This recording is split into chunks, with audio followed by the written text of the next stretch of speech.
Hey everybody, it's Sarah, and I am in my comfy clothes in my kitchen. You've caught me. I'm a little bit sick and under the weather, and whenever I feel sick, I like to wear pink because it makes me feel better. I guess it's like color therapy, so that's why I'm all kind of dressed kind of funky today. But while I was sick in bed yesterday, I was flipping through the TV. I haven't had much time to watch TV lately these days, and so I'm laying in bed just clicking through, and I wanted to share something with you all. Even as I'm kind of snotty nosed and kind of sick, I just couldn't help but get on and do a video blog because I'm all fired up. So while I was flipping through the channels, I landed on a show with Oprah. She's got a new network, and she's doing these new classes called life classes, and millions of people are watching online, offline, on the TV, and tweeting about it and Facebooking about it, and it's just a huge phenomenon.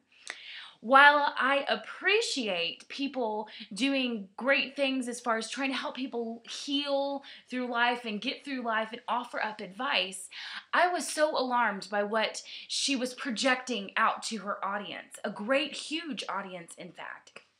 So I wanted to talk to you all about that, not for the reason of preaching about why Oprah's bad, because I don't think she's bad. I think she's just misled. And I hate to see others misled as well.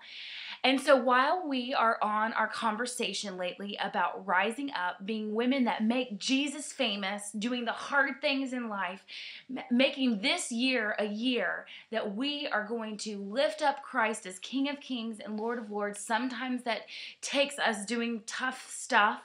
Sometimes that takes us making tough decisions. And sometimes it takes us proclaiming stuff that not everybody likes to hear. So what I wanted to just talk to you all about, just share my heart of why I'm so fired up by this show with Oprah, is she started out the show thanking God, which is great. I mean, we all need to thank God. And then she kind of carried off into the spiral of thanking God, the divine inspiration. Never once did she mention Jesus. Never once did she just thank God in the manner of which we normally, as Christians who rise up to make Jesus famous, would. Oftentimes you'll see people calling on the divine, where that divine is not the same God that you and I worship. And so it's important for us to really recognize what's going on in our culture and how we need to be aware of it. We should not cut ourselves off from that. I've talked about that numerous times on this blog. But we've got to be aware of it and open to it so that when our friends talk about, hey, I just watched that great new Oprah show, the life class, it's really awesome, we can add our 2 cents in. And when people are throwing out quote unquote truths, we can add our real truth from the Bible. One of the biggest topics that yesterday before I had enough, I was already sick, and then I just had enough, but I kept watching. She was talking about people with pain. Now, pain is so very real, both physical pain and just emotional pain in our world. I'm sure we can all name several friends that are just in pain. And she and her guests were tossing out remedies, flat surface remedies of how to get rid of the pain, and a lot of just nice sounding phrases for us to rehearse in our head. Never once did they offer up real solutions that we have in the Bible that we've got to proclaim to our friends as their solutions for their pain.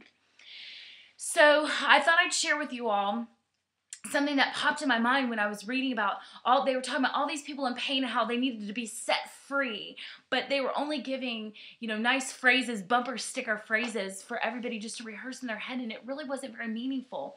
But when Jesus was asked by John the Baptist, his disciples, asked, "Are you the Messiah? Are you the one who we've been waiting for?" Jesus proclaims, "Go." This is in Matthew 11:4, and it says, "Go and tell John what you hear and see.